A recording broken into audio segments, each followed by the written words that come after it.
P T I के रूपोश रहनुमा मुराद सईद कहाँ है? खानदानी ज़राए ने बांडा फोड़ दिया, जल्द गिरफ्तारी मुतवक्का।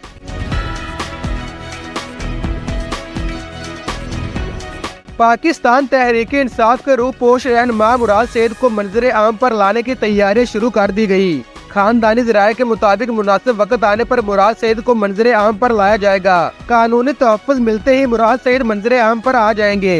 इब्तदाई मरहले में मुराद सईद के खिलाफ मुल्क भर में दर्ज मुकदमात की तफसीलात हासिल कर ली गई है। खानदानी ज़राए का कहना है कि मुकदमात की तफसीलात पेशावर हाई कोर्ट के जरिए हासिल की गई। मुराद सईद के वालिद की जानिब से हाई कोर्ट में दायर दरख्वास्त पर मुतल्लिका इदारों ने मुकदमात की तफसीलात जमा करा दी है।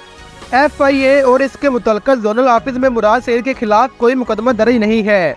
ज़राए का मजीद कहना है कि इस्लामाबाद पुलिस की जानिब से मुराद सईद पर 8 मुख्तलिफ मुकदमात दर्ज किए गए। मुराद सईद के खिलाफ दहशतगर्दी समेत दीगर दफात के तहत मुकदमात दर्ज है। मुशावरत के बाद राहदारी जमानत के लिए मुतल्लिका अदालत में दरख्वास्त दायर की जाएगी।